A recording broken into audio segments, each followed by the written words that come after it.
Buenas tardes a todos, muchas gracias por haber venido a este segundo encuentro.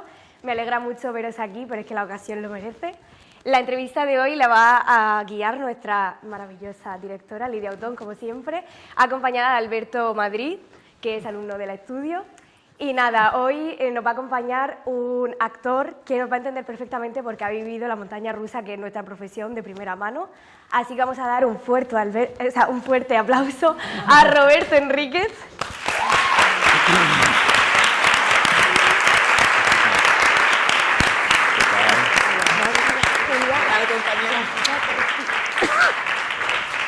Tome asiento. Hola, ¿qué tal? Bueno, bienvenido. Bien hallada. Nosotros hemos pasado un ratito juntos antes, sí. Hemos estado comiendo y nos hemos puesto al día después de no sé cuántos meses que no nos veíamos. Pues unos cuantos, ¿no? 6, 7, Sí, por ahí, ¿no? Bueno, no, desde enero. Diciembre, enero, febrero, desde marzo, enero, abril. que parece muchísimo tiempo y al mismo tiempo que se ha pasado volando. Cierto. Bueno, qué ganas tenía de que estuvieses aquí. Ya hace meses que me puse en contacto con él, pero no había manera de cuadrar horarios, porque es un hombre muy ocupado. Está todo el día trabajando. Trabajando más o en menos. cine, en teatro, en televisión, haciendo de todo. Bueno, Bueno, voy a contaros un poquito de su currículum, ¿vale? Voy a intentar resumirlo porque es inmenso. Nacido en León, su formación empieza en la Escuela de Arte Dramático de Valladolid y después fue alumno del Laboratorio Teatral de William Layton y continuó preparándose en el estudio actoral de Juan Carlos Corazán. Y también tuviste como maestro a Augusto Fernández, exacto. que fue maestro también mío. Sí, ¿no? Ahí coincidimos, ¿Verdad? ahí nos Claro que conocimos. sí, qué maravilloso. Que éramos hombre. unos críos. ¿Cuántos años tendríamos? ¿22, 23? Uf, no sé, hace mucho. Yo es que hice con Augusto, hice muchos seminarios, porque viste que primero iba a la Casa de América, Sí, luego también fue sí. al estudio de Corazza, también creo que estaba por ahí por Cristina Rota. Sí. Este hombre se pasaba medio año en Buenos Aires, medio año en Madrid, y yo lo aprovechaba siempre que podía, porque fue un maestro increíble. Yo estuve tentada a escaparme a Argentina a formarme con él. Con él. Sí. Joder, es que a mí Estuve a me puntito. marcó mucho ese hombre. A mí también. En muchas cosas. Y yo creo que a muchos de sí. aquel entonces, Sí. que tuvimos la suerte de encontrarnos con él, nos pasó lo mismo. Sí. Bueno, sigo, Sigue. que me voy por los cerros de Úbeda. Ha participado en innumerables series de éxito como La Señora, La Duquesa, Hispania, Isabel, Castamar, Vis a Vis, o sea, La Cocinera de Castamar, Vis a Vis, Asalto al Banco Central, A la Deriva, La Moderna, esto en televisión, ¿vale? ¿Alguna que quieras destacar? ¿Que se me haya olvidado? Hay algunas, pero da igual, esa que está muy bien. Está Sí, muy bien, ¿no? bien. Vale, Sí. sigo. En cine, El alquimista impaciente, dirigida por Patricia Ferreira, que te valió la nominación como mejor actor revelación de los premios Goya. Los aires difíciles, Azul claro oscuro, casi negro, dirigida por Daniel Sánchez Arévalo. Sí. Todos los nombres de Dios, dirigida por Daniel Carparasoro. Sí. Qué difícil es esto, ¿eh? Hay que hacer trabalenguas. Ya sabes, mundo vasco. Una de las últimas, Gordos, ¿puede ser? No, mira, esta de todos los nombres de Dios es como de hace 2 años, yo creo. Gordos es de hace ya, pues acaso, no sé, Más. 15 años, 12 Toma ya. años, por ahí. Sí. Vale, Aves de Corral, Aves de Corral, sí, Antes esta del sí. amor, Sí, de Veda do Campo. sí. Esta todavía no se ha estrenado. Vale. La he rodado este verano. ¿Y qué tal? Pues muy bien, la verdad que la he rodado en Canarias porque ya sabéis que Canarias se ha convertido en un plató natural porque tiene unos incentivos fiscales con los que, excepto País Vasco, nadie puede competir y entonces se está rodando muchísimo. Allí la ficción podría haber transcurrido en cualquier lado porque era unos vecinos que viven en una casa y otros vecinos se van a vivir a la casa de al lado. Y entonces entre el marido de la casa A y la mujer que acaba de llegar de la casa B pasan cositas y como eso afecta. Pero aparte de esas 2 casas podía haber sido en Bollullos del Condado, que no necesitaba ser en Canarias, pero claro, incentivos fiscales, así que nos fuimos a rodar a Canarias. Bueno. Y era una historia muy intimista, así interesante, sí. Qué bien. Sí. Después, Bajo la noche. Esta la acabo de rodar hace una semana. Vale, o sea que esta ha sido la última. Sí, esta ha sido la última. Vale, de Sí, acuerdo. sí. O sea que no has parado. La verdad que no. ¿Y lo has compaginado con teatro también? Siempre, nunca he dejado de hacer Siempre. teatro, excepto he dejado de hacer teatro a lo mejor cuando de repente he tenido, por ejemplo en La Señora, ¿no? Que tienes la obligación, si te contratan en una serie casi siempre, lo cual es un poco vendes tu alma al diablo, ¿no? Porque ellos te contratan y te pueden despedir en el momento que consideren. Aunque tú hayas firmado 13 capítulos y de repente la productora considera que en algún momento tú firmas cualquier cláusula que les habilite para eso, que no das el personaje, que por razones X o Y, lo que sea, te pueden despedir en cualquier momento. Pero tú no te puedes ir si de repente se hace una segunda temporada, tú tienes que dejar por escrito en el contrato que te comprometes a la segunda temporada y a veces incluso te hacen firmar una tercera o una cuarta. Ahí ya dependiendo del representante que tengas y lo que pueda negociar, ¿no? Pero eso lo suelen hacer. Entonces, si ha coincidido esa circunstancia, pues a lo mejor no he podido hacer teatro porque no podía hacerlo por razones obvias, ¿no? Pero casi siempre he conseguido compaginarlo. Sí, nunca he dejado de hacer. Os cuento un poquito lo que ha hecho en teatro, ¿vale? Que es, si cinematográficamente y televisivamente es amplio, en teatro ni os cuento. El invitado, las amistades peligrosas, que es lo último, o el invitado. ¿O has estado bueno, las compaginando? amistades estoy todavía. Lo del invitado todavía? fue la lectura esta la lectura, sí, es que verdad, hicimos. es verdad. Los cuernos de Don Friolera. Luego hablamos de eso. Coriolano. Sí. El perro del teniente. Sí. Nápoles millonaria. La vuelta de Nora. Arte. Bueno, digo algunos directores, ¿vale? Porque si no, Eduardo de Filippo, Andrés Lima... Bueno, Eduardo de Filippo es el autor, Sí, no es esto director. lo dirigió Antonio Simón, un catalán. Claro, Antonio Simón. Sí. Arte de Miguel del Arco. Miguel del Arco.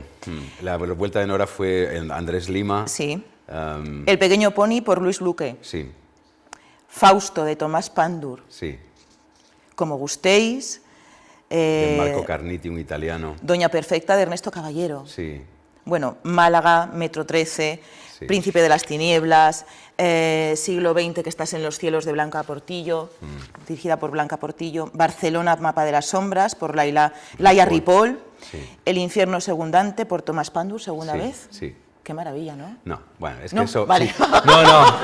Quiero decir, es que si tenemos oportunidad, pues podemos abrir un capítulo que sea Vale. Tomás Pandur, porque Vale, de acuerdo. ha sido el director más alucinante que he conocido en mi vida, una locura, un capítulo aparte, porque directores hay muy pocos y genios muchísimos menos, y ese tenía la categoría de genio.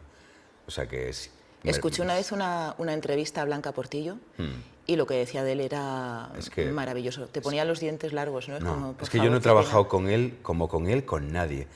Pues si queréis luego hablamos porque Sí. para mí marca la diferencia de lo que suele ser habitual, ¿no? Claro, de hecho, hay una pregunta que te voy a hacer después que tiene que ver con qué diferencia un gran director de actores de otros que son directores de escena. Y directores de tráfico, ¿no?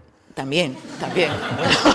No, porque la mayoría dice que son de escena, pero son de tráfico. No, mejor esto siéntate. No, esto un poco más atrás. No, tú sales un poco más tarde. Pero de la esencia, de lo que verdaderamente ocurre, lo importante, ni está ni se le espera. Entonces, bueno, pero ya hablaremos. Bueno, El mercader de Venecia, dirigida por José Carlos Plaza, Las comedias bárbaras también por José Carlos Plaza, Sí. Cuatro piezas cortas de José Pedro Carrión, Sí. De Mamet, que era de Mamet. de Mamet, La Orestiada de José Carlos Plaza, Sí. Hamlet, José Carlos Plaza, Con tu querido José Luis Gómez. con mi querido José Luis Gómez, Sí. Como gustéis, dirigida por Charo Amador, Sí, y etc. Sí. Vale. sí. En fin, normalmente uno cuando trabaja con sus compañeros, cuando coincide, no mira su currículum, ¿vale? Es algo que yo no suelo hacer, no sé si otros lo harán, pero yo no. Pero claro, para la entrevista me puse a mirar el currículum y me quedé, fascinada, sorprendida, ¿Pero qué dices? admirada. Pero si tú tienes un currículum espectacular. No tiene nada que ver, no tiene nada, vamos, ni parecido. O sea, es envidiable, compañero, lo que has hecho. Durante todo este tiempo que nos conocemos, pues eso, con 20 y tantos años. Sí. Hombre, la verdad que yo he tenido suerte, porque a veces esto yo creo que es un poco factor de suerte, de Mira, el primer golpe de suerte que yo tuve, que creo que fue definitivo, estas cosas que aparte de todo, claro, la suerte pues te viene una vez a ver y luego tienes que gestionarla, pero siempre es también que un poquito de suerte, y yo ahí tuve mucha suerte. Entonces yo estaba terminando la Escuela de Arte Dramático, la ESAD, en Valladolid, que mi profesora de interpretación era Charo Amador, una profesora que también era profesora de la RESAD, era simultánea. Muchos, como Valladolid estaba tan cerca de Madrid, pues la mayoría de los profesores eran de la RESAD que iban a dar clases a la ESAD de Valladolid, ¿no? Y en el AVE se tarda 50 minutos, por aquel entonces no había AVE, pero en coche se tardaba menos de 2 horas, ¿no? Entonces, pues Charo Amador era mi profesora de interpretación y ya el último año de la escuela resulta que José Carlos Plaza lo nombran director del Centro Dramático Nacional y hacía Hamlet, ¿no? Entonces empiezan a ensayar y él había suprimido Fortinbras, que es el príncipe de Noruega. Si lo leéis, al final de todo viene todo el periplo de Hamlet, y Shakespeare al final, cuando ya Hamlet muere en brazos de Horacio, pues aparece el joven Fortinbras, que es el príncipe de Noruega, que es el próximo heredero, por supuesto, de Noruega, pero también va a ser heredero de Dinamarca. Y es como un cambio de ciclo. Ante un príncipe, una clase dirigente ilustrada como era Hamlet, pues de repente viene Fortinbras, que es como todo lo contrario, nada ilustrado, un príncipe guerrero, más preocupado por las armas que por lo intelectual, y entonces viene un cambio de ciclo. Y entonces José Carlos se dio cuenta de que quería contar ese final como los nuevos tiempos que vienen después de la Ilustración, y entonces pues decidió que quería contar con ese personaje. Entonces yo dice, voy a abrir un casting para este personaje, y mi profesora de interpretación, Charo, no sé por qué no está muerta, pero digo gracias a Dios que Charo hizo esto por mí. Claro. Y entonces dio mi nombre, entre otros, creo que éramos 7 cuando yo me presenté al casting.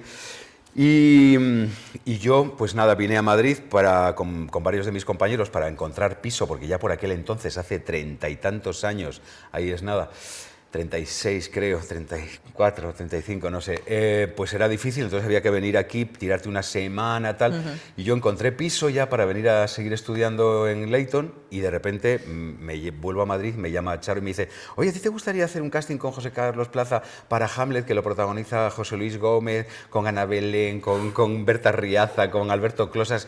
A mí se me cayó el teléfono, claro. Y entonces hice el maldito casting y me cogieron a mí. Y entonces ahí, recién egresado de la escuela, empecé a trabajar pues con 21 años, pues con todos estos monstruos. Yo, claro, salía en un momentito hacia la mitad de la función que decía 3 frases de espalda.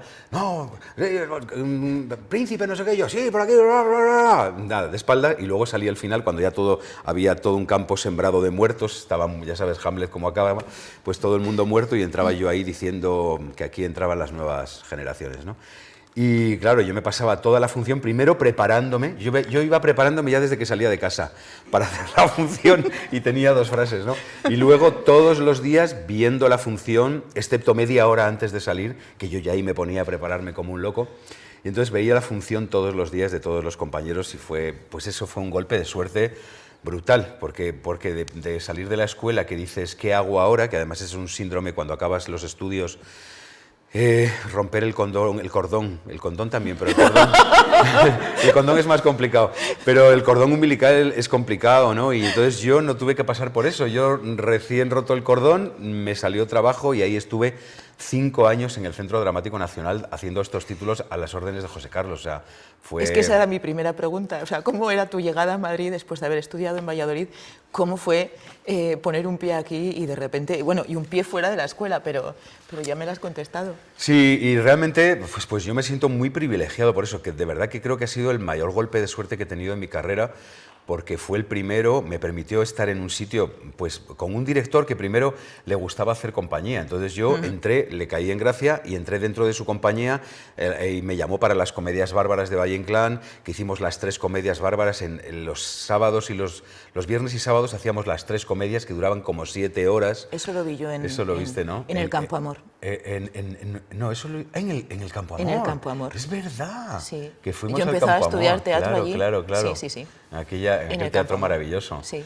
Tuve esa suerte, pero claro, eso es algo inusual. Luego la vida, o sea, que yo creo, cada uno lleva su camino y empiezas a lo mejor en el camino de aceleración, coges un Ferrari y luego pues la cosa va mucho más lenta, no te puedes fiar porque esto, como bien habréis oído por ahí, es un camino, es una carrera de fondo, pero yo el principio de la carrera lo empecé de manera inmejorable y el principio es importante porque claro, yo veía a mis compañeros, muchos venían a Madrid, con lo difícil que era y que sigue siendo estar en Madrid, costearte una casa, alimentarte en Madrid, pagar unos estudios si no estás en una escuela pública, que yo vine a cursar, a seguir estudiando. Yo, antes de que me cogieran para el CDN, yo ya tenía el piso y trabajo de camarero. Ya sabéis, nuestra gran profesión, ¿no? Y entonces yo ya tenía trabajo de camarero, pero dejé el trabajo de camarero porque empecé a trabajar como actor. Entonces mi principio fue como pide un deseo, que cosa que no es lo habitual porque la mayoría, yo veía a mis compañeros picando mucha piedra, pero luego, os digo, los caminos del Señor son insondables, o sea que vete a saber dónde está la cosa y puedes empezar muy rápido y luego ralentizar. Bueno, sí, luego te preguntaré por eso, por esos sí. periodos de incertidumbre, ¿no? Sí. O de que no suena el teléfono, nadie Claro, te llama. Claro. ¿Por qué entonces llegaste a Madrid, empezaste a trabajar, o sea, o viniste con trabajo y después te metiste en la escuela de Leyton? Realmente fue al revés. Yo terminé, o sea, por aquel entonces en Madrid la escuela privada más prestigiosa era la de William Leyton, ¿no? Y además había hostias para entrar. De tal manera que tú tenías que hacer un seminario de un mes con Paca Ojea, Antonia García, bueno, sí, dependiendo, y tenías que estar en ese seminario y ahí decidían, había tanta gente que de ese seminario decidían quién iba a continuar el año que viene haciendo los cursos regulares, ¿no? Entonces yo, el penúltimo año de la escuela, yo ya sabía, mi profesora Charo Amador, de interpretación, pues ella para mí fue mi piedra de toque fundamental. Ella había recibido, primero venía de una formación muy gestual, de un teatro muy gestual, que eran los Goliardos, que trabajaban desde un sitio, de un sitio muy gestual, pero ella también, aparte de esa formación, tenía otra formación que era la del teatro de, William Leyton, que se basaba básicamente en el Actors Studio, ¿no? Entonces, ella bebía de las dos disciplinas y nos hablaba muchísimo de Leyton, que por aquel entonces estaba vivo, sordo, pero vivo. Y sí, bueno, porque era uno de sus... No tiene mucho que ver. Perdón. Yo digo que puedes estar sordo y ciego y vivo. Claro. Sí, bueno, puedes estar... No, bueno, pues que ahora está... Es que Roberto... O sea, durante nuestro periodo de trabajo juntos en Los Cuernos no he dejado de reírme continuamente. Entonces tiene la facultad y la facilidad de sacarme una sonrisa siempre. Sí, pero porque soy un payaso en la intimidad. Luego aquí, sí. así a nivel público ya me pongo un poco serio y soy menos, pero soy un payaso insufrible. Bueno, pues no digo que estaba sordo porque verdaderamente era uno de sus... al principio estaba menos sordo, pero luego ya al final de sus años una sordera prácticamente total, ¿no? Pero aún así... Él seguía dando unas clases magistrales increíbles y yo le pillé también cuando hacía clases de dirección, que todos los años cogían una pieza y la analizaban. Entonces tú como alumno podías estar ahí de cobaya para los alumnos directores y a la vez pues desentrañaban toda una pieza de grandes autores y era apasionante durante un año estar trabajando con ese señor. Pero bueno, para no enrollarme, Charo me habló mucho de William Leyton, de su enseñanza, y yo antes de acabar la escuela hice el seminario, el penúltimo año de la escuela hice el seminario en verano y les dije, pues yo es que tengo que acabar la escuela de arte dramático, pero si ustedes me guardan la plaza, yo dentro de un año estoy aquí como un clavo. Y me dijeron, pues te la guardamos. Y entonces yo acabé la escuela de arte dramático y continuaba mis estudios. Me había ido de camarero ahí a Salou varios años, de fregaplatos y de camarero, a hacer un poco de hucha para luego ir a Madrid, porque claro, Madrid está carito. Y entonces yo venía a seguir estudiando en la escuela de Leyton, pero con tan buena suerte que se me cambió el rumbo cuando me cogieron en el CDN, que yo por las mañanas iba al laboratorio de William Leyton y por las tardes ensayaba cuando había que ensayar, o hacíamos la función. O sea, que era... Y a veces trabajaba con mis profesores, eran mis compañeros. Yo trabajé con José Pedro Carrión, que era mi compañero, con Berta, o sea, con Paca Ojea, con Antonia García, con un montón de compañeros que luego los tenía de profesores, ¿no? Pero yo vine a Madrid para continuar mis estudios. Eso fue la realidad. Y luego vino Corazza. Sí, y luego... Entonces yo hice, nada más terminar la escuela, hice William Layton. Luego nunca he dejado, la verdad, nunca he dejado, y sigo haciendo, de hacer seminarios con todo tipo de Josie Oida, de Peter Brook, Bruce Meyer, también actor de Peter Brook, con Will King, con un tipo muy interesante que también me sirvió, con Bob McAndrew, un tipo que es coach en los Estados Unidos de unas grandes estrellas y tal. Bueno, nunca he dejado de hacer seminarios porque me parece que es muy importante. Cualquier músico se la pasa todos los días, toque o no toque, tenga concierto o no tenga concierto. ¿Hay algún músico en la sala? ¿No? ¿Músico? Pero tocan instrumentos algunos y cantan también. El piano, pero tú sabrás, por la cercanía de los músicos, que tengan concierto o no, trabajo o no, todos los días hacen su... En el conservatorio era mínimo 2 horas al día. Claro, y necesitas hacer tu músculo con tu instrumento. Nuestro instrumento no pasa por unas teclas ni por una... no es ni de aire ni de cuerda, es de carne y hueso, pero necesita entrenamiento igual, ¿no? Entonces yo siempre, para mí eso ha sido como, si alguna certeza tenía en esta profesión era esa, ¿no? De que es importante formarse, y una vez que estás formado, seguir formándote y seguir aprendiendo y ensanchar la camiseta y beber diferentes aguas de diferentes sitios, ¿no? Entonces nunca dejé de hacer eso, pero una formación de continuo también exige mucha entrega y mucha disciplina, ¿no? Entonces, pues yo hice el laboratorio, y después de haber hecho la ESA, después de haber hecho el laboratorio de Layton, necesité un poquito de, menos continuidad. Entonces pasaron como 6, 7 años, y fue cuando ya hice el estudio de Corazza, que fueron otros 4 años, y luego acabé ahí, y luego fue cuando fui haciendo, pues también con nuestro Augusto Fernández, que hacía todos estos seminarios que eran como de un mes intensivos, ¿no? Sí. Y nunca he dejado de formarme. El último seminario que he hecho pues fue con Corazza, para profesionales, hace 1 año, o menos quizá, y sigo haciendo, de voz, no sé, siempre me parece. Hice uno con Messiez también, que hacía, no sé si habéis oído alguno, que trabajaba con el cuerpo. Entonces, sigo ahí, es una cosa que me encanta. Que sepa usted que ya me ha contestado a la como pregunta número 5, 6, 7 preguntas, ¿no? Sin haberlas pronunciado. Sí. Tiendo al monólogo, como podéis ver. Sí, bueno, es un interlocutor maravilloso, no hace falta prepararse nada, yo le dejo y ya está. Entonces voy a decirle a Alberto que te haga la pregunta antes de que tú la contestes, antes de que le dejemos su intervención. Después de haberse puesto ese jersey tan bonito. Gracias. Hombre, para hacerte alguna preguntita al menos, venga, ¿no? Alberto, porque ya veo que vas a contestar las siguientes. Él también le da bien, ¿no? Sí, no. Pues mira, yo es por el miedo al vacío, ¿a que sí, Alberto? ¿El qué? Eso de hablar mucho. El miedo al vacío, sí, me pasa. Bueno, en mi vida tengo muchos miedos en general. Que esté libre de miedo. El miedo es un terreno súper fértil. Simplemente hay que relacionarse bien con él, digo yo. Estamos en ello. Poco a poco. Dale. Bueno, yo te quería preguntar entonces, ¿qué herramientas has ido adquiriendo tú en tu vida profesional que nos recomiendes sobre todo a los actores que estamos ahora formándonos, ¿no? Una vez que saliste ya de estudiar, ¿qué herramientas has aprendido, ¿no?, en el trabajo profesional? Fuera de lo que es el trabajo, fuera de lo que es el ámbito académico, dices, en el trabajo profesional. Sí, trabajando, haciendo obras. Bueno, para mí, o sea, lo básico, lo más básico, me parece que es formarte, o sea, porque no es lo mismo, o sea, cuando tú vas a hacer un trabajo profesional, cuando vas a hacer un trabajo, la mayoría de las veces, por no decir siempre, te exigen un resultado. Pocos son los directores que ese terreno sí que me lo he encontrado, por ejemplo, en mi espacio académico, ¿no? Cuando tú estás en un espacio donde te dicen, no quiero que vayas a por un resultado.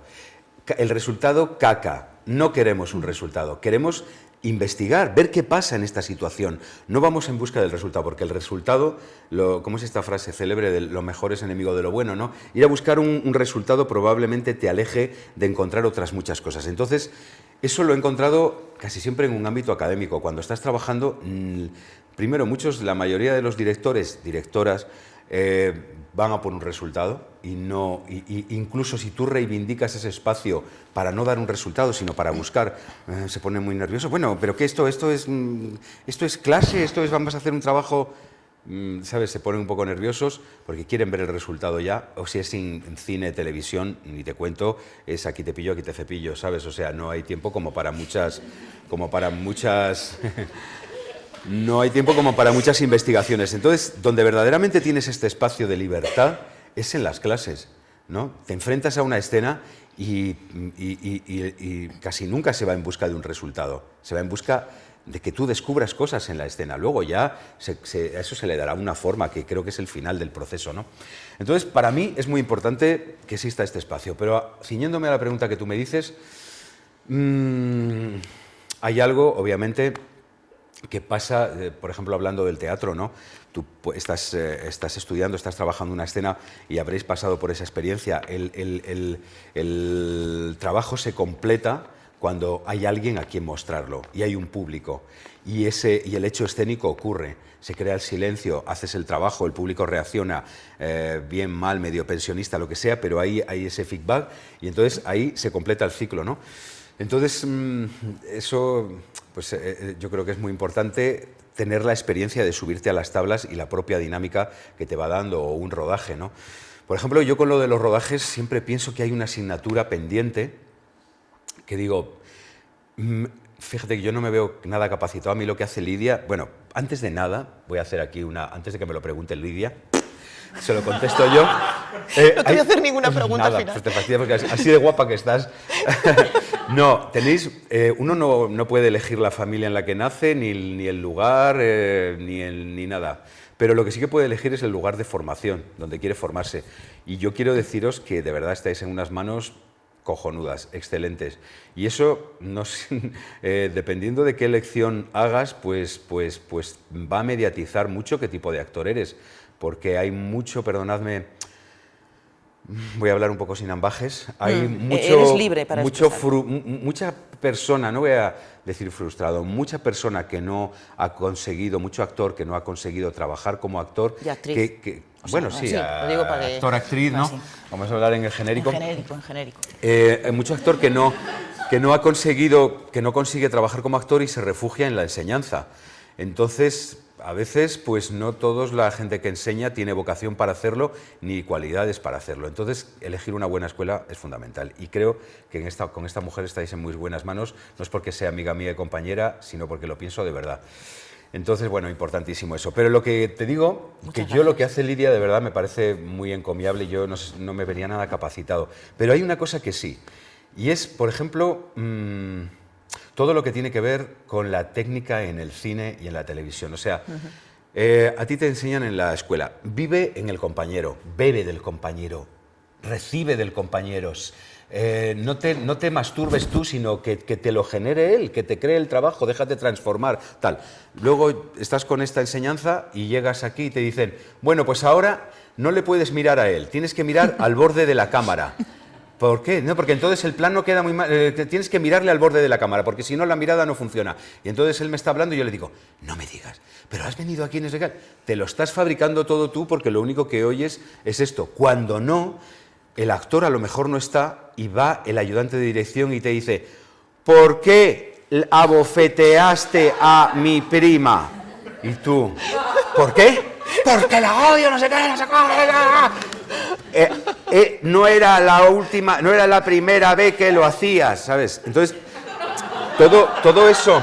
Y quieres morir. Claro, todo eso, o sea, todo lo que has aprendido a veces no te sirve de nada porque la gente profesional no juega con las mismas reglas. Es para decir, paren un momento esto, a mí me han dicho que reciba de mi compañero, si no le miro, ¿cómo cojones recibo? Pues creo que hay algo muy importante que me ha dado la profesión y es cómo sobrevivir a eso, ¿no? Porque es un trabajo que no te lo enseñan, pero tú tienes que poder meter todo ese trabajo que tú has hecho en tu casa, de lo que le vas a decir a esa persona, cómo se lo vas a decir, desde dónde se lo dices, lo que ocultas, lo que te duele, todas esas selecciones las tienes que luego meter en ese molde que además no te han dado tiempo para que tú te foguees con ese. No es como el teatro, que a lo mejor hoy no has estado muy fino en el ensayo, pero está el día de mañana, que tú vas a tu casa, lo filtras, no sé qué, no sé cuál, y mañana atacas. No. Tienes tus 45 días. Claro. Pero aquí nada. Aquí es... Aquí, ya, tienes que estar despierto, vivo, entonces yo recuerdo una que fue maravillosa en Isabel, mi reina, que yo hacía de Mulay Hassan, el sultán de Granada, y entonces tenía una escena con mi hermano que me estábamos hablando, yo estaba delante de mi espejo y me ponía el turbante. Digo, esto es una maravilla. En una escena corta, además, yo digo, y me fui a un sitio que me enseñaran a poner el turbante en Lavapiés, porque ya sabéis que tenemos muchos sitios. Y entonces yo fui ahí, digo, oye, necesito que me ayudéis a poner el turbante, ¿cómo se pone tal? Me enseñaba a poner el turbante y claro, luego con una compañera, digo, foguéame en la escena, digo, porque yo necesito ponerme el turbante en tiempo récord, porque cuando acaba la escena, además, nos íbamos del sitio. Total, venga, me pongo el turbante, no llegas, me cago en la puta. Venga, hasta que al final consigo cuadrar el ponerme en turbante, en las frases, no sé qué, para al final de la escena irme. Bueno, yo era el hombre más feliz del mundo. La escena prácticamente que me daba igual, lo que me importaba era ponerme el turbante. O sea, para mí era mi gran logro. Y llega Jordi Frades y dice, bueno chicos, digo, ¿qué hacemos en este set? Dice, no, porque he decidido que en vez de hacerla en vuestra habitación, la vais a hacer en el pasillo. Digo, ¿cómo? Dice, sí. Digo, pero ¿y entonces qué lo del turbante? No, vais caminando por el pasillo tú y tu hermano y tenéis esa conversación. Entonces, todo lo que yo había trabajado con el turbante no sirvió para nada porque el turbante nunca se vio y nunca se hizo. Pero bueno, eso es un capítulo abierto a la renuncia. Pero lo que sí que es cierto, que aprendes en el curso de la actuación, es cómo poder trabajar, cómo sobrevivir. Michael Caine, hay un libro maravilloso que probablemente hayáis leído o hayáis oído hablar, que no me acuerdo cómo se llama, pero es el único que tiene. Michael Caine, ¿sabes cómo se llama? No. Bueno, pues habla sobre los... ¿Cómo? Exacto. Ah, mira, lo voy a apuntar. Es el único que tiene. Y entonces él dice que el cine, en general, es cómo sobrevivir a pesar de todo lo que te rodea. Porque todo... Hay muy pocos rodajes donde tengan la verdadera sensibilidad para saber cuál es el trabajo del actor y trabajar en función de eso. Y no es que te estén jodiendo, sino que lo técnico... Si yo fuera director de cine, o no es que si yo lo fuera, hay directores de cine que lo técnico se la trae al pairo y donde, por ejemplo, John Cassavetes es un tipo donde si está una escena un poco rozada de foco, le da igual. Si entra la pértiga de sonido un poco, le da igual. Si tal, le da igual. Lo único que le importa es que eso esté vivo. Por eso sus películas, si podéis ver películas de John Cassavetes, no os las perdáis porque verdaderamente... Es el inventor del cine independiente y sus películas marcan la diferencia. Entonces, sus películas están vivas. Los actores por segundo son... Yo no creo que haya película donde los actores estén más vivos. Él hacía cosas de meterse debajo de la mesa, hacerle reír a un actor en medio de la toma. La única premisa era no se puede cortar. A un actor le daba una escena hacía 2 meses y al otro se la daba la noche anterior, que no se la podía aprender muy bien porque no le daba tiempo y le decía al otro... lo que él no se olvide, complétalo tú. Porque iba ad hoc con lo que tenían que contar los personajes, ¿no? Uno estaba muy nervioso, ella estaba muy nerviosa, estaban medio enamorados y no sabía cómo articular las palabras, él estaba sueltísimo. Entonces, quiero decirte, era lo único que le importaba, pero normalmente en el cine, en la televisión, lo que importa es la técnica y manda ese mundo. Ni en silencio, ni en esto que os estoy diciendo, de marcas, de mira a la cámara, tal. Todo atenta contra tu trabajo y eso... Sí que yo creo que es una cosa que se podría hacer de cómo entrenarte en la dificultad.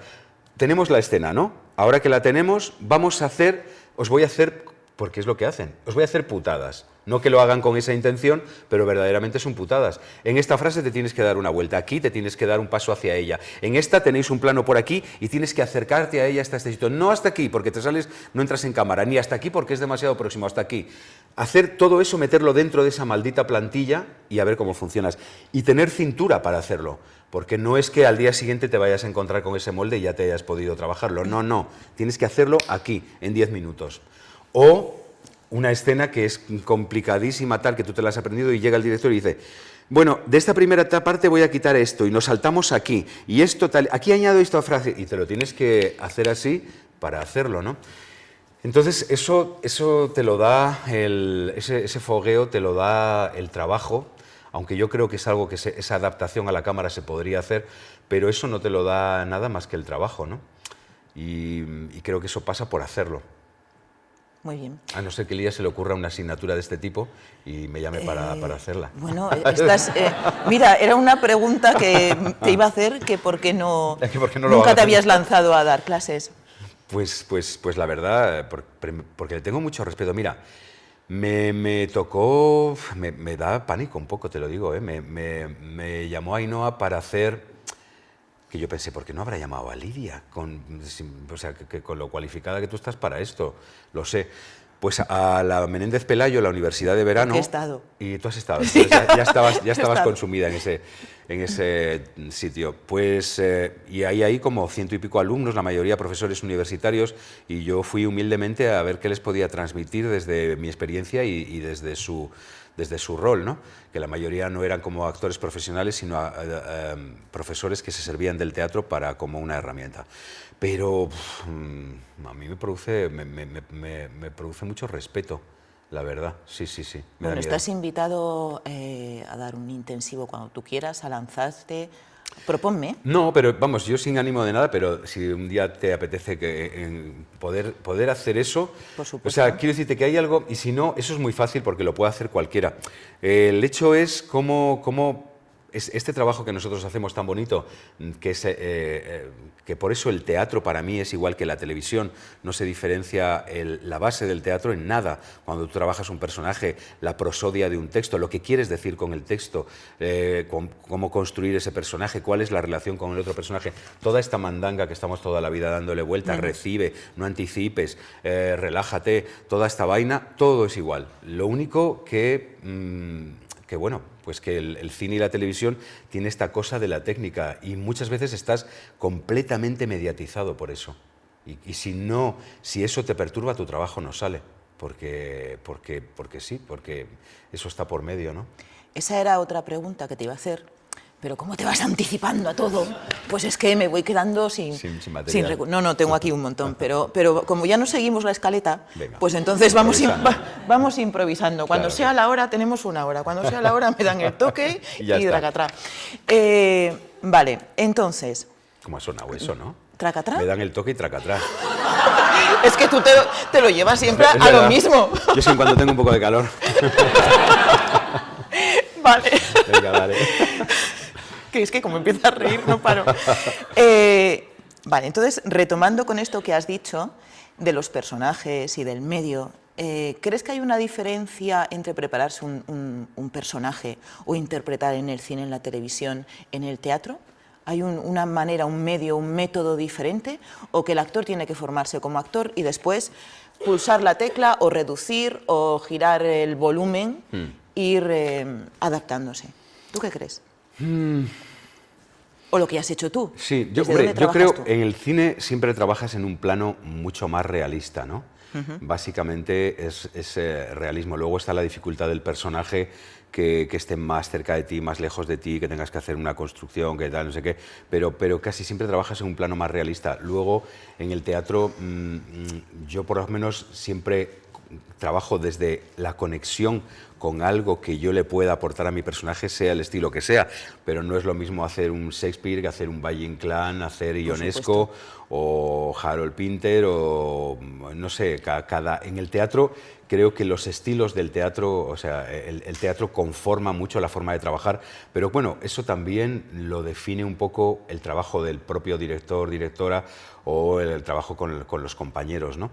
Pero creo que hay más diferencia en ese sentido, o el teatro es, para mí, la gran diferencia del teatro con respecto al cine es que en el cine, dependiendo, porque también hay mucho cine experimental y el cine no se puede hablar de una manera reduccionista, pero en general el teatro es el espacio abierto a la imaginación. No se puede competir con un cine. En un cine te aparece una pradera inmensa verde lleno de amapolas, o una estación de tren llena de gente que baja, trenes que entran. Eso, el teatro no puede competir con eso, pero podemos competir con un espacio vacío y generar que ese tren está llegando en ese momento y la estación está llena de gente y tal, y lo podemos generar con la magia del teatro, ¿no?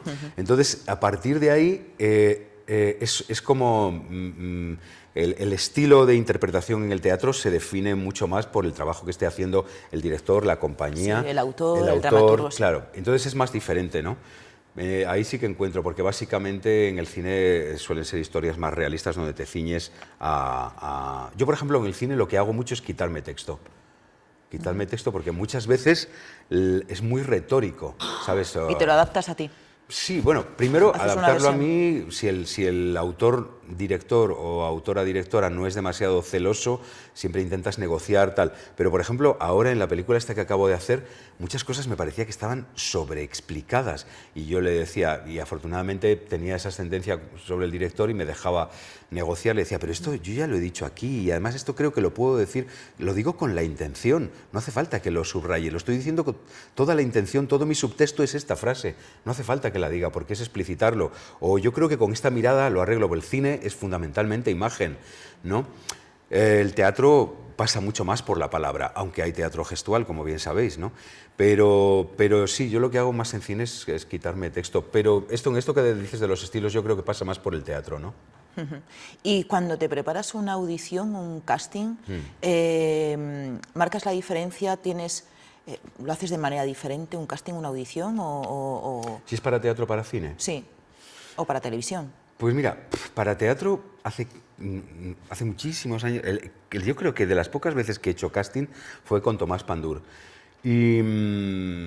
Y para teatro pues me suelen llamar así sin hacerme casting, y para cine, pero esa vez que tuve que hacer un casting no hubo diferencia, era un texto, era de la Divina Comedia de Dante, un texto maravilloso, y no sé, yo lo que suelo oír es trabajarme mucho el texto, llevar una propuesta, un ataque, sí, porque normalmente ahí al otro lado hay gente con muy poca imaginación, perdonadme que os diga, y entonces pues si no te dicen por aquí, pues que tú puedas llevar una propuesta, un ataque de la escena, ¿no? Entonces yo llevo mi propuesta y luego tener la cintura suficientemente engrasada para que no te quedes, que tu propuesta no te haga estar libre para viajar a otros sitios, porque a lo mejor te dicen que vayas al sitio diametralmente opuesto, no porque consideren que el personaje o en la escena pasa eso, sino porque a lo mejor lo que están probando es qué capacidad de adaptación tienes, sí, de flexibilidad, ¿no? Entonces yo es lo que suelo hacer, como ir con una propuesta y luego ir como muy abierto a lo que pueda pasar.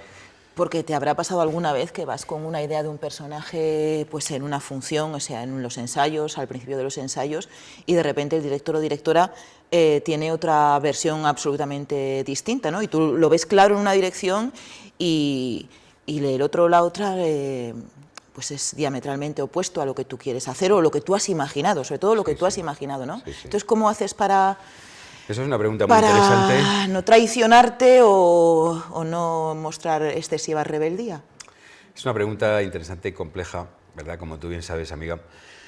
Porque yo todavía sigo debatiéndome ahí cómo hacer esto bien, porque no es fácil. Hay algunos actores que siempre son muy queridos y muy estimados por directores, productores y tal, porque nunca dan problemas y es sí, guana, sí a todo. Pues bien, pero yo no soy de esos.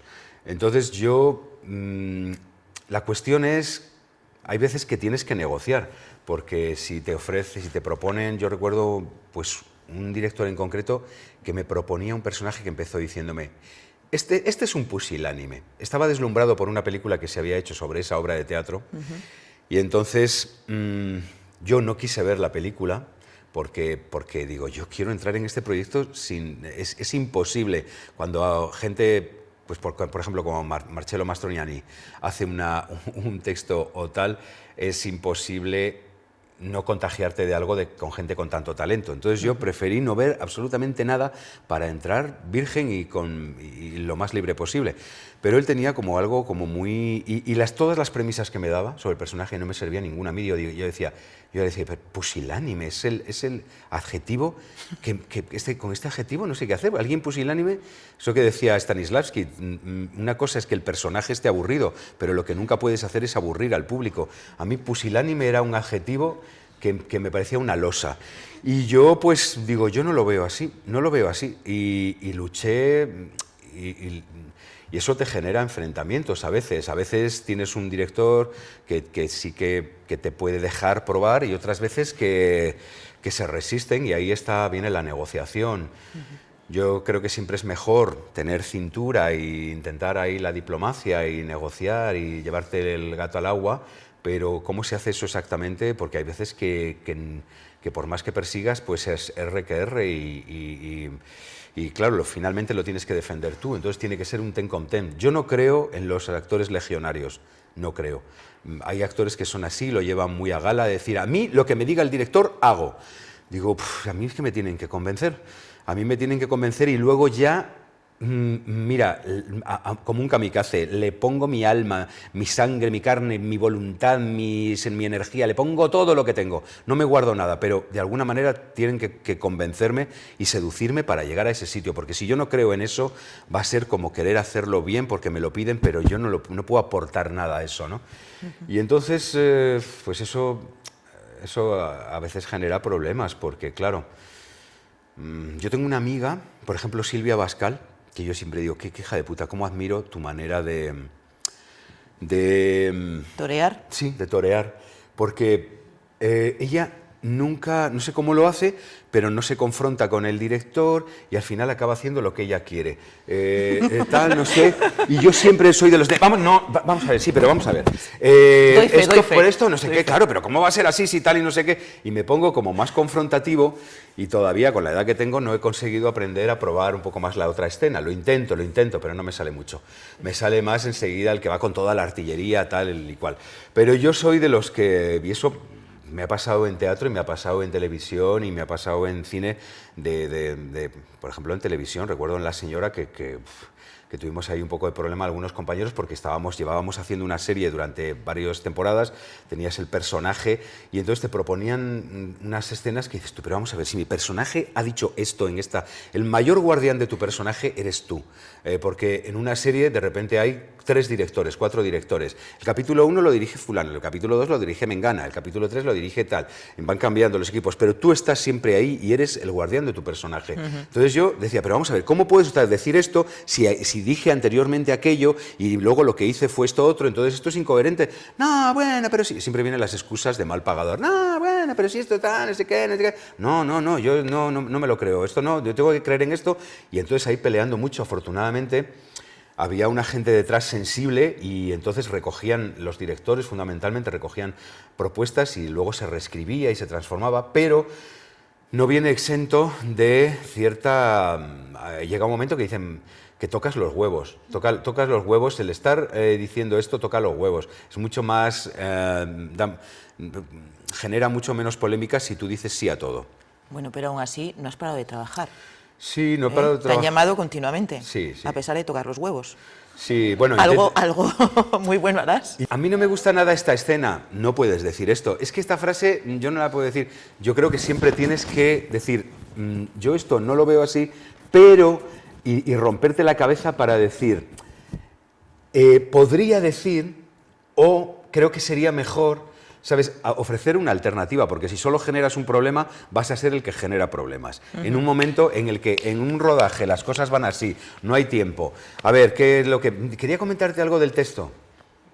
Entonces, tiene que ser, quería comentarte algo del texto y que no sea este que viene a generar problemas, sino esto de aquí, ¿qué te parece si en lugar de decir esto, digo esto otro? Porque tal, y ofrecer una alternativa, o no decir nada porque dices, creo que sería mejor no decirlo porque aquí esto ya lo cuento, ¿sabes? Entonces, ofrecer alternativas. Intento no tocar los huevos y hacerlo de la mejor manera posible, pero creo que también, finalmente, el público no va a leer unos subtítulos que diga abajo.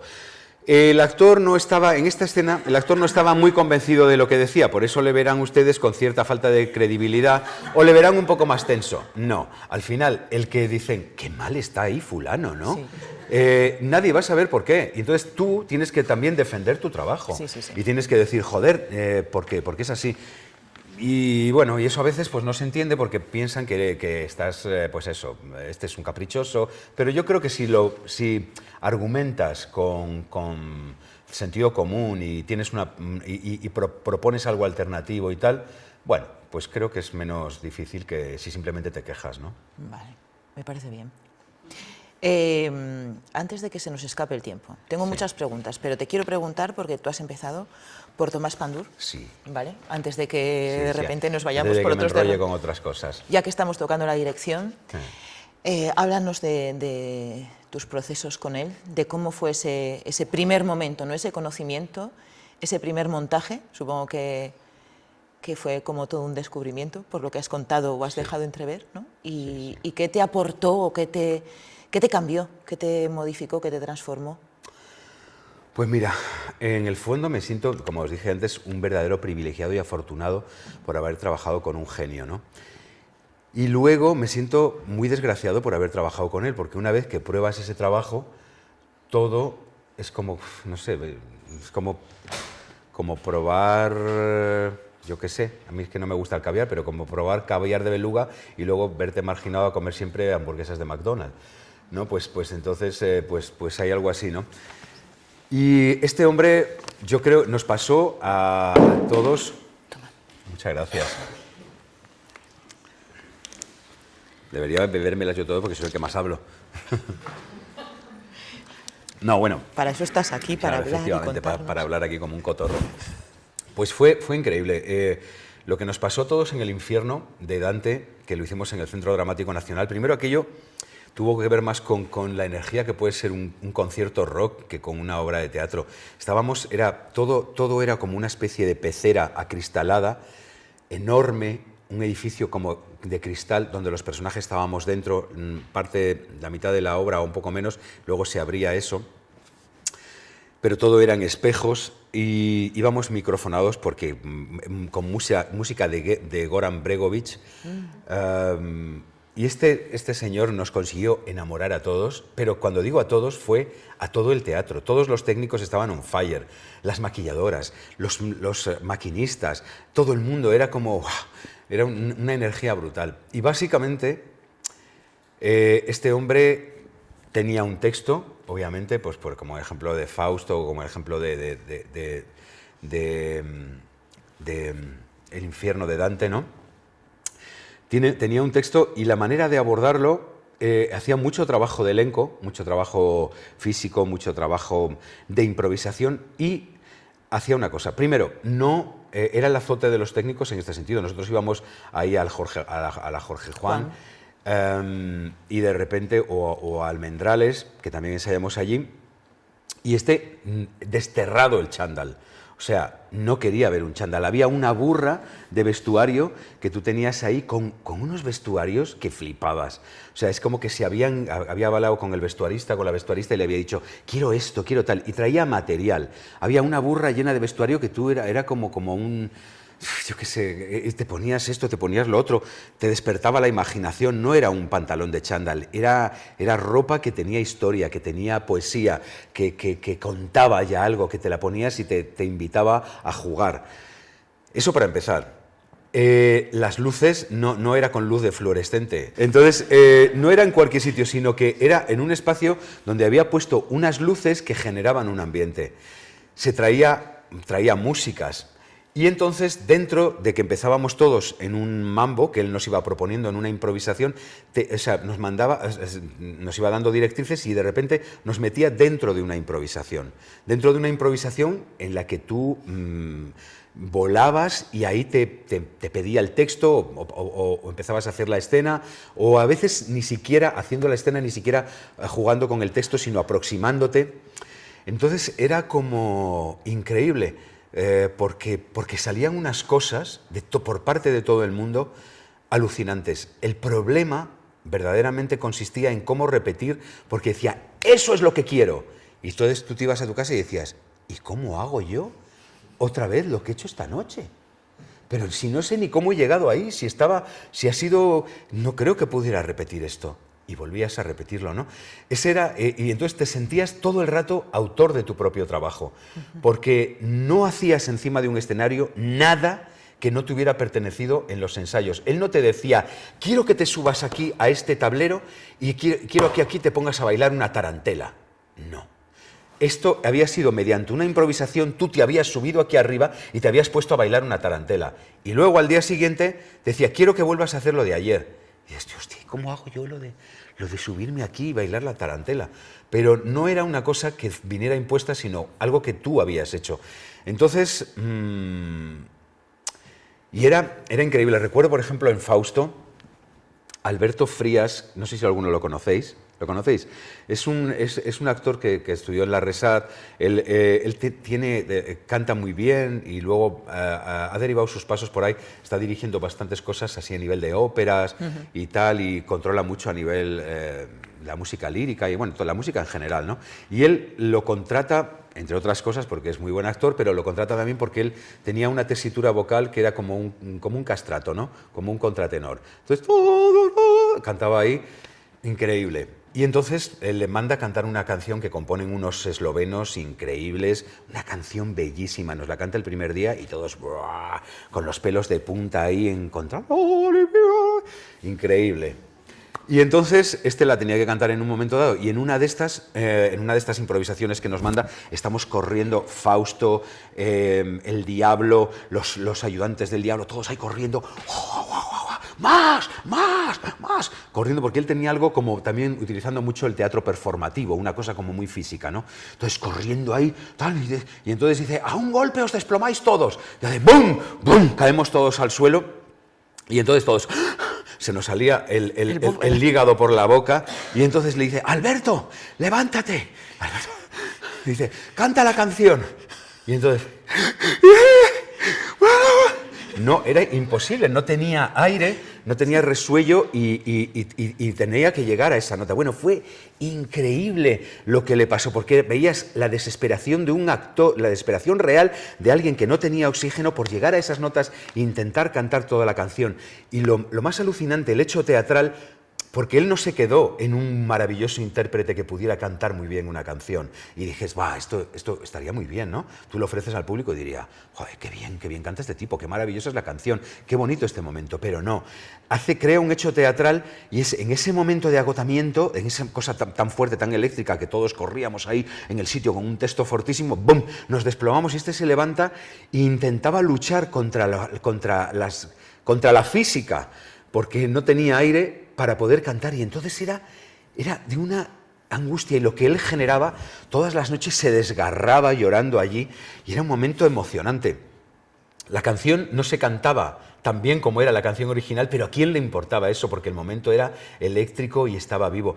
Y esto era lo que este hombre conseguía dirigiendo. Entonces, claro, cuando pruebas esto... Tenemos tanta escasez de momentos así, ¿no? Sí. Hoy en día en el teatro. Mucho, porque la mayoría de los directores son muchos directores de tráfico, que te hablan, te ponen mariconadillas, esto un poco más aquí, esto un poco más acá, esto de aquí, de allá, pero de la esencia, de lo que tiene que ver, la cosa medular. Ya no te digo que sean como este, que era un genio, que te metían unas en esta cosa tan maravillosa, te sacaba tan fuera de tu zona de confort, ¿no? Te metía en sitios que tú mismo desconocías y todos nos lanzábamos como kamikazes aquello, ¿no? Yo recuerdo en El infierno Verónica Echegui, que hacía de Beatriz, en un momento dado, había un momento de Beatrice que ella fue de una improvisación suya.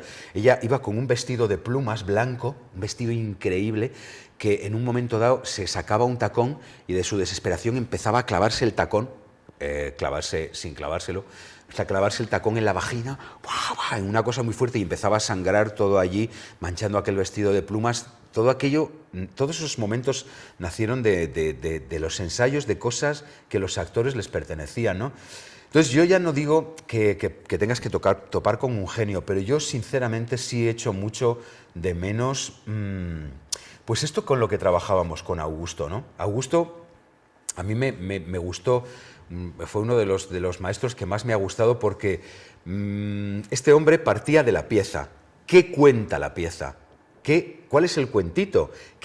¿Cuáles son las fuerzas que se oponen en la pieza? ¿Cuál es el objeto de conflicto? Pero luego en cada escena, en cada momento. Y esto, porque estas fuerzas hacen que, las fuerzas generales de la obra hacen que esta escena sea de esta manera, porque se está contando esto, y eso se traduce en que estas frases tengan que decirse de esta manera, con esta intención, porque la acción, la línea de acción, lo que pasa, va por aquí. Entonces, le va dando todo un sentido en el cual... Y a mí lo que más me gustaba de Augusto Fernández es que no era un análisis sesudo, porque lo sesudo está reñido con la actuación.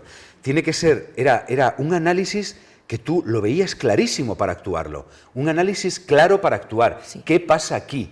Y entonces te llevaba a la acción, claro, inmediatamente. A la acción pura y dura, ¿no? Entonces, eso es muchas veces lo que pasa, que no se trabaje con ocurrencias. ¿Y qué pasaría si tú en esta escena tienes una flor en la mano? Pues bueno, pues si tuviera una flor, cambiaría la escena, y si tengo un consolador también, pero aparte de la flor o el consolador, que son una ocurrencia, ¿qué está pasando aquí en lo que tú te puedas, en un tren que tú te puedas montar y puedas aportar y aportar tu imaginación? Porque si esto está ocurriendo, hoy puedes ir por aquí, que es en esta dirección, pero mañana puedes ir en la misma dirección, pero por este otro lado, ¿sabes? Entonces, yo echo mucho de menos eso, trabajar con directores que no dirijan la periferia, sino dirijan lo troncal. Y esto, pues Tomás Pandur lo tenía mucho y sobre todo trabajaba con esta cosa que te digo, ¿no? de trabajar, construir desde los propios actores y crear esos momentos desde los propios actores, que a mí me pareció oro. Qué envidia me das. Bueno, tú has trabajado con directores maravillosos. Sí, pero bueno, pero siempre te quedan así estas personas que dices, madre mía, cómo me hubiese gustado explotar, ¿no? Sí, sí. Aparte de que era un ser humano increíble, de estos tipos que tiene madera de liderazgo, ¿no? Cómo ejercer el liderazgo sin ejercerlo. Todo el mundo estaba enamorado de él, todo, porque era, ¿sabes? O sea, un tipo easygoing, todo era fácil, todo era tal. Luego era tremendamente exigente. Ya, me imagino. Y bueno, y yo conocí también actores que de alguna manera se negaron por imposibilidad o por decisión propia a entrar en ese sitio. Y bueno, y no era una hermanita de la caridad, o sea, era un tipo que también... ponía límites. Sí, ponía límites, obviamente, pero claro, si quieres llegar tan lejos también tienes que poner límites, ¿no?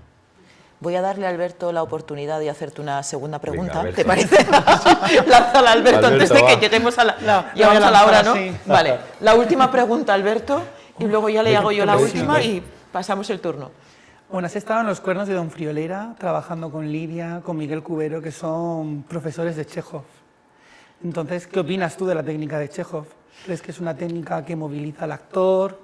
¿Qué piensas sobre esta técnica? Mira, sobre esto yo no puedo hablar mucho de la técnica de Michael Chekhov porque no la he trabajado como tal. Lo más cerca que he estado de este trabajo ha sido de Charo Amador, ¿no? Que ella trabajaba mucho desde la técnica de Michael Chekhov y mucho desde, no desde un sitio más como puede ser la técnica más psicologista, sino desde el exterior, ¿no? Desde lo que tú generas con tu cuerpo o con las sensaciones o con todo esto, ¿no?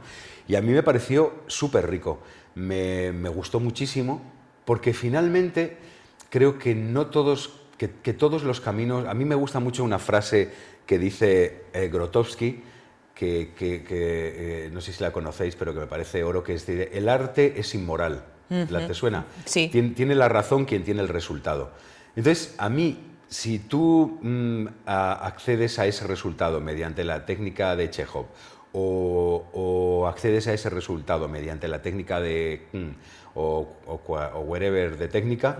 Es lo que va a importar y además que hay una cosa que bueno, que creo que también que es interesante de esto con lo de la inmoralidad, de llegar a las cosas, en el sentido de que tú si quieres ser actor tienes que tener la mentalidad de un asesino y jugar con todo, desde las cosas más sagradas a lo más perverso, a lo más íntimo. Quiero decirte que no puede haber límites, porque nosotros tenemos que saber que todo esto es un juego y que lo único que quieres es... Yo creo que todos los actores estaríamos dispuestos a hacer lo que fuera porque nuestro personaje se iluminara hasta el último recoveco de ese personaje y de todas las circunstancias que tiene y todos los momentos, ¿no? Y estaríamos dispuestos a hacer lo que sea. Entonces, desde ese sitio es desde donde yo lo contemplo. Ciñéndome exclusivamente a tu pregunta, pues a mí me gustó mucho cuando trabajé eso con Charo porque me parecía que era un lugar muy rico en lugares que encontrabas muchas pepitas, ¿no? Pero no menos que otros lugares, ¿no? Pero me parecía muy rico en ese sentido de que trabajar poniendo sobre esa base a mí me despertaba muchísimo la imaginación y sitios que no estaban preconcebidos, ¿no? Que no tenían que ver desde una cosa intelectual, sino algo que te encontrabas con ello, ¿no? Pero tampoco no es el grueso de mi formación. Te voy a hacer una última pregunta o una última petición, ¿vale? Sí, Antes sí. de pasarles a ellos algunos alumnos pues están a punto de salir del estudio, otros están en segundo, otros están en primero. Vivimos tiempos convulsos, a mí me parece que vivimos tiempos difíciles para la actuación. Sí. A lo mejor no más difíciles que otros momentos, pero creo que no son tiempos fáciles. Primero porque llegar a Madrid y meterte en un centro privado a estudiar interpretación es caro. Llegar a Madrid y buscarte un piso es muy caro también, ¿no?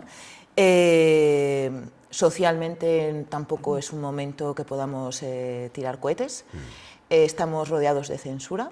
No podemos contar muchas veces libremente lo que queremos, como creadores, ¿no? Porque te arriesgas a no tener giras, te arriesgas a no tener bolos, a no ser contratados muchas veces, ¿no? Entonces, si tuvieses que aconsejarles algo para que no tirasen la toalla, para que mantuviesen la ilusión, esa ilusión primera que muchas veces yo creo que está idealizada, en otras veces no, tiene mucha tierra, pero creo que a veces no somos conscientes de lo que es una formación actoral.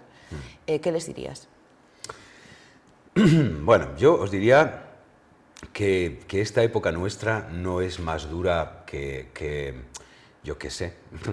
Por ejemplo, cuando te encuentras con compañeros muy mayores que han vivido todo lo del franquismo, toda la dificultad, la censura que había, que hacían funciones matinales, hacían matinal, vermú, tarde y noche. Hacían 4 funciones un día, tenían repertorio, no tenían día de descanso, cosa que afortunadamente hemos ido ganando, no estoy hablando de que... Quiero decirte que vivieron situaciones muy adversas y creo que por encima de cualquier circunstancia, aunque estuviéramos, incluso el teatro, y esto no lo digo yo, es un hecho constatable, lugares que están en guerra, el teatro sigue sobreviviendo. El hecho, la necesidad de contar una historia a otros y la necesidad de otros de que unos le cuenten una historia y que a través de esa historia nos conmovamos, lleguemos a determinadas conclusiones, suframos, nos alegremos, reflexionemos, nos divirtamos, eso es necesario. Es tan necesario que si los políticos fueran medianamente consecuentes, quiero decir, la cultura no estaría como una de las Marías, ¿no? Sino que sería algo tan importante como el paro, el Ministerio de Trabajo, el Ministerio de... ¿Sabes? Es muy importante. Entonces creo que eso, independientemente de las circunstancias vitales, siempre va a ser nuestra necesidad por ser actores, porque esto es una cosa vocacional, como lo sabéis, pues la vamos a tener. Yo lo que os diría, ciñéndome así algo como más concreto, es que por mi experiencia de tener unos años, pues es lo que os decía al principio. Yo, por ejemplo, empecé mi carrera con un golpe de suerte que además mis compañeros me decían, qué suerte, hijo de puta, lo que te ha pasado, o sea, es que has nacido con una flor en el culo. Y yo me sentí afortunado, me dijo, pues sí que lo fui, porque es verdad que yo pasé ese primer casting, había otros, pero era un casting, estar entre esas personas que fueron citadas a ese primer casting, eso ya fue la suerte, ¿no? Y que me lo dieran mucho más. Pero yo pude empezar así y otro compañero a lo mejor, por ejemplo, Javier Albalá, ¿no? está aquí, lo conocéis. Yo recuerdo que Javier Albalá y yo, que casi que estudiamos, empezamos juntos en el laboratorio, pues me decían, joder, pues tú estás ahí en el CDN con no sé qué y haciendo esto y haciendo lo otro. Y el primero de nosotros que hizo una película que se llamaba Morirás en Chafarinas fue Javier con el pequeño, Con el pequeño. con Jorge Sanz. Entonces, fue el primero que consiguió hacer una película. Entonces aquello, quiero decirte, o yo qué sé, o estábamos hablando ahora de mi amiga Ana Wagener, Sí. amiga común y tal, y ella empezó toda su carrera, pues hacía papeles secundarios, más episódicos, no sé qué, y ha sido a partir de cumplir 60 años cuando le han empezado a dar personajes protagonistas y ha empezado a tener una carrera con una continuidad y una solidez. Quiero decirte, cada uno... Es un poco inevitable, estás ahí en la carrera como un galgo y es un poco inevitable mirar para el lado y dices, joder, este está allí y yo voy aquí, no tengo más fuerzas. O mira, aquellos van por detrás. La carrera es larguísima, en el mejor de los casos, y cada uno lleva su propia carrera. Entonces yo lo único que os diría es que contra viento y marea, que confiarais en vosotros, y que no os importe mirar hacia, o sea, que no miréis hacia el lado porque fulano o mengana le esté yendo mejor o porque le esté yendo peor, que os concentréis en vuestra propia carrera, que estéis preparados y engrasados. Sé que es una inversión, yo por lo menos me he gastado un dineral en pagar seminarios, cursos y demás, pero porque yo creo que es el dinero mejor empleado cuando está bien enfocado. Claro, hay veces que de repente fulano de tal, director de casting, da un curso de interpretación. Dices tú, ¿por qué hacemos ese curso? Que yo también los he hecho. Dices, ¿porque te conozca fulano de tal o porque verdaderamente va a ser un maestro de actuación? Pues por lo primero, obvio, ¿no? Entonces quiero decirte que si eliges bien quiénes son los maestros con los que te formas, eso lo vas a llevar, va a ser tu bagaje. Y cuando te llegue la oportunidad, si estás bien entrenado, si estás bien engrasado, si tienes formación, si tal, vas a poder acometer esa experiencia. Esa experiencia va a poder ser exitosa porque tú estás preparado para hacerla. O va a ser el tanto por ciento de lo que consigas va a venir avalado por lo que tú hayas conseguido trabajar. Entonces yo en eso siempre he confiado y creo, y eso es lo que creo, que tienes que tener fe, esto que dice Nina, la gaviota, ¿no? Que tengo fe en mí misma. Hay que tener fe en uno mismo, inquebrantable, y antes, si estás ahí persiguiéndola, antes o después llega ese momento. A veces es duro porque tienes que hacer trabajar mucho como camarero, pasar muchas estrecheces, comer mucha pasta, y etcétera, etcétera, ¿no? Pero no sé, ¿se puede elegir? Yo creo que no, ¿no? O sea, yo la única de las pocas profesiones que conozco, y esto que no nos oiga ningún productor, que muchas veces pagamos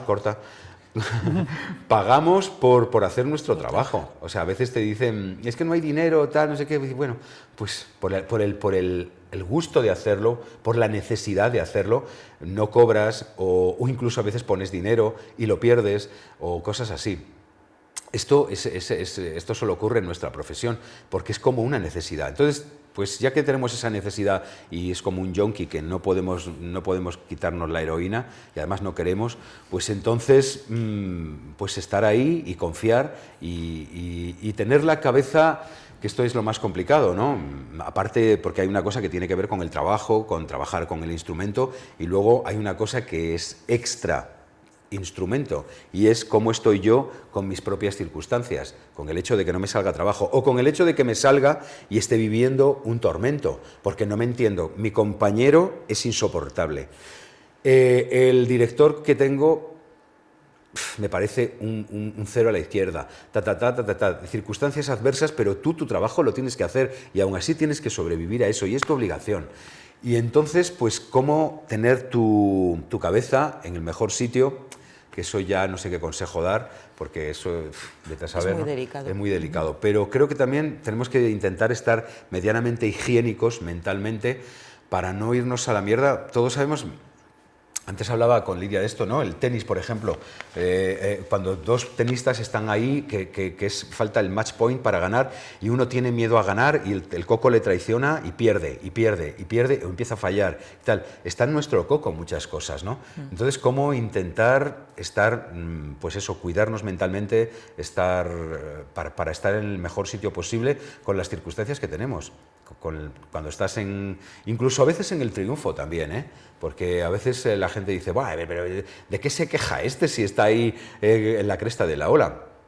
Gestionar el triunfo a veces es tan difícil como gestionar el fracaso, porque tú estás ahí y que no volverte tonto, no creerte no sé qué. El ego. El ego, efectivamente, también es difícil de gestionar. Entonces, estar ahí medianamente higiénico con la cabeza y luego trabajarte mucho como actor. Cuando terminéis aquí vuestra formación maravillosa con Lidia y con los otros profesores, yo os animaría a que que os oxigenéis un poco y volváis a la carga, ¿sabes? Porque el trabajo, Stanislavski decía que un actor empieza a entender que cosas de su oficio, no de una manera intelectual, sino sí, el cuerpo, cuando el cuerpo se da cuenta de lo que ha aprendido, ¿no? Efectivamente, cuando verdaderamente lo interiorizas es cuando llevas 10 años, decía él, de relación con tu profesión, ¿no? Entonces, la formación no se acaba aquí. Yo os recomendaría que hicierais pues, un seminario con no sé quién, un curso con no sé cuál. Si os cuesta dinero, pues que os quitéis de otras cosas y lo invirtáis aquí, porque es el mejor sitio donde vais a poder invertir el dinero, invertirlo en vuestro propio actor, ¿no? Y si no lo tenéis, pues yo qué sé, intentad hacer los cursos que hay en AISGE o en la Unión de Actores, en tal, en cual, pero que estéis activos, cread grupos de entrenamiento. Si no podéis acceder a otra cosa, cread grupos de entrenamiento donde unos os coachéis a los otros y podáis daros un feedback y estar engrasando la maquinaria, pero que no dejéis de estar ahí y en el mejor mood, porque si te sale la cosa y estás hecho una mierda, pues no lo vas a conseguir. Tienes que salirte y además comértelo bien. Entonces, pues son muchas obligaciones, pero bueno, esto es lo que tiene nuestro trabajo.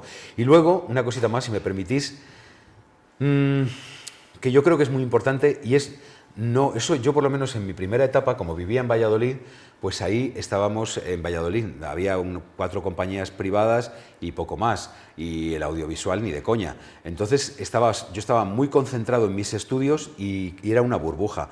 Pero creo que cuando estudias tienes de alguna manera, claro, ¿qué haces si de repente te sale un casting, el casting de tu vida? Pues lo tienes que hacer. Pero creo que tenéis también la obligación de no despistaros con el ruido exterior. Estáis en Madrid, hay mogollón de casting, mogollón de posibilidades de trabajo, tal. Pero vosotros tenéis una formación y con esto tenéis que ser disciplina, rigurosos, serios y ir a muerte, porque estos años que vais a pasar aquí no se van a repetir. Entonces tenéis que coméroslo como pirañas y sacar sustancia de todos los momentos y estar pues con disciplina y pues eso, como asesinos, con esa mentalidad, ¿no? Porque yo creo que si estás contrabandeando yo he conocido a muchos compañeros porque tengo mucha formación y entonces compañeros como de estos que vienen están un poco de visita, que vienen, que van, que no un día sí, pero 2 no, tal, no sé qué, pues no sé, yo particularmente creo que al final no sirve de nada, tienes que estar a muerte con casi todo y el periodo de formación es así y creo que estáis en Madrid, que es donde aquí está el cogollo de lo nuestro a nivel formación, que es lo que nos ocupa, y a nivel trabajo. Pero también tiene un peligro, y es que te puedas ir con todo el ruido exterior, con todo el oropel, ¿no? Y tenéis que estar concentrados porque si no, no vais a completar ese proceso, ¿no? Que conste que esto último que él ha dicho yo no le he pedido que lo diga, ¿eh? Porque es una cosa, que tú les haces, que hago mucho hincapié en que no pierdan el norte y que se centren y que vengan y que sean responsables. Esto es el ABC de una formación. Y la disciplina y todo esto, pero no te he pedido que... No me ha pedido nada de esto, pero vamos, es que esto es una cosa básica, ¿no? Bueno, 3 preguntas, no da tiempo a más, ¿no? 2 preguntas, 2 preguntas, chicos. A ver, allí. Bien. ¿Cómo puedes ver? Claudio. Es el más joven de nuestros... Y yo lo conozco a Claudio. ¿Ah, sí? Y claro, Ah, vale. nos conocimos de antes. Por sí o por no. Entiendo que la mayoría de los buenos directores o deseables directores son actores. ¿Sí o no? No. No. Necesariamente. No. Además, te digo que yo he trabajado con muy buenos directores, ni siquiera pedagogos, o sea, quiero decirte, he trabajado con muy buenos actores que son nefastos pedagogos, o sea, que no tienen ni idea de cómo transmitirlo. De verdad, pero sorprendente. Ni tampoco como directores. No creo que vaya de la mano. Es verdad que hay directores que son actores y son buenos en las dos cosas, o son buenos directores y tal, pero no tiene por qué ser, no per se una cosa va de la mano de la otra. Es más, incluso a veces he trabajado con actores que siendo directores me he preguntado, pero ¿cómo siendo actor o actriz puede decir esto o hacer esto, que es un desconocimiento total de cuál es la necesidad de un actor, ¿no? Entonces, aunque sí que es verdad que también es un campo natural, que muchos actores desde la actuación van y dan el salto a la dirección, y lo hacen muy bien, hay muchos casos, y creo que es algo natural, porque de alguna manera los actores, que era lo que os decía un poco antes, tenemos que ser siempre directores de nuestro trabajo. Yo creo que es muy importante, es lo mismo que la enseñanza. Cuando tú aprendes, si verdaderamente no te abandonas y confías, no aprendes un carajo, ¿sabes? Y como actor también, de alguna manera, todos estamos en busca de encontrar ese director. Quiero abandonarme a ti totalmente y que me dirijas, ¿sabes? Pero como muchas veces lo que te encuentras es pues el vacío, pues tienes que aprender tú a dirigir tu propio trabajo, ¿no? Entonces, de alguna manera estamos entrenados también en dirigir y por eso muchos dan el salto, ¿no? Es algo consustancial. Pero no siempre una cosa es resultado de éxito. Gracias. ¿Otra? ¿No hay? Pues bueno, Es que, nos claro, queda. amigo, Con todo lo que has soltado tanto que no has dejado lugar a nada. Claro. Bueno, tengo que entregarte una cosa, Ay, mamá. que lo tengo aquí. Esto es un obsequio del estudio. Pero bueno, Para ti. ¿en serio? Sí. Pero para mí es un obsequio que tener alguien que me escuche. No sabéis cuánta soledad hay en mi vida. Esto ya era un regalo. Claro. No será un libro. No. ¿Una taza? Bueno, es ahí nuestro... Oh, es nuestro Michael qué Chejo. bonito, me encanta. Dale la vuelta, anda, dale la vuelta. Ay. ¿Ves? Y aquí viene tu nombre, que lo sepas, ¿ves? Muchas Y este gracias. es Michael Chejo ahí de jovencito, que lo tenemos pintado en el estudio. Qué guay. Y nada, Muchas gracias. para Muchas que tengas gracias. un recuerdo de... Pues aquí tomaré mi café. Bueno, yo estoy pidiendo una para el mío. Ah, sí, ¿eh? Sí. Guay. ¿Con quién hay que hablar? Yo ya la he pedido. Por favor. Con producción. Por favor, producción. Pero Vamos a ver. es bonita, ¿que es sí? preciosa, sí, Es sí, muy sí. bonita. Muy bonita. Sí. Muy Nos cool. ha hecho el dibujo, que lo tenemos en grande en el estudio, nos lo ha hecho un artista de Lavapiés. ¿Cómo se llama este hombre? Tetux. Tetux. Petux. No, Tetux. Tetux. Tetux. Pues nada, qué guay. Así que por Tetux. Es preciosísimo. Por Tetux. Por Tetux. Parece un poco de Asterix, ¿no? Por Tutatis y por Tetux. Bueno, infinitas gracias, ¿Qué dices? Amore. Ha sido un gusto. Sabes que donde tú me llames, ahí estaré. Bueno, sí. Y nada, y la verdad que Pero ha te sido- tomo la palabra con lo del intensivo. Te lo digo, Sí, entre, sí, sí. entre rodaje, teatro, viajes... Yo sí, un día me comprometo, vamos, además así de manera desinteresada, quiero decirte, por ejemplo, coger una secuencia, prepararla y trabajar en ese sentido con una cámara, hacer este tipo de cosas, ¿no? Las dificultades de un rodaje, cómo podemos hacer el trabajo sin que se caiga con todo este corsé. Tenemos a Jessica, que es profe de audiovisual, aquí, que está... Pues Jessica, ¿y tú qué te parece esto que he dicho yo con respecto a la técnica? Absolutamente de acuerdo, es que está mal alienado este trabajo, nos obligan a estar en un sitio en el que no tenemos absolutamente nada que ver con mantener el personaje cuando te están metiendo mano para microfonarte, poniéndote en la marca con unas posiciones absolutamente ortopédicas. Es muy complicado. También creo, no sé si lo compartirás conmigo, que yo creo que... Y hay directores que empiezan a trabajar de otra manera y ahí se nota mucho la diferencia, que es que la técnica no debería estar por encima del alma. de lo que está pasando.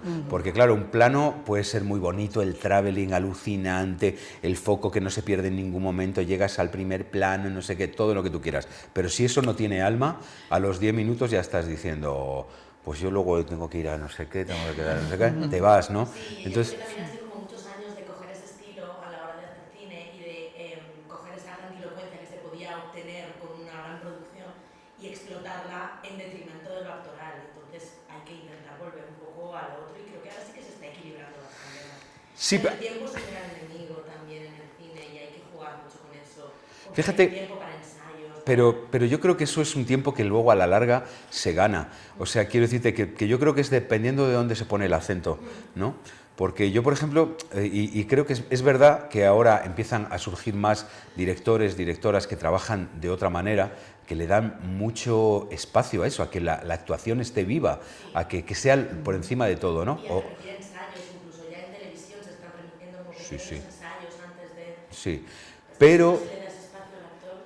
Pero también creo que es una cuestión de eso, de poner bien el acento. Yo, por ejemplo, trabajé con Jesús Colmenar, que es el director de La Casa de Papel, de Vis a Vis, del Embarcadero, unas cuantas.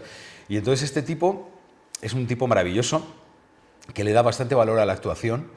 Y de repente, con respecto a lo que decías de los ensayos, fíjate, o sea, que con él ensayábamos algunas cosas y otras nos pedía, esta escena la vamos a improvisar, cosa que es que, vamos, que es inaudito, ¿no? Inaudito y que es como un deseo, ¿no? Entonces le decía al operador, al cámara, búscate la vida, llevas cámara en mano, búscate la vida y vete viajando. Le decía, esto es lo importante de la escena, aquí tal, pero fluye con lo que haya. Y escenas que improvisábamos, ¿no?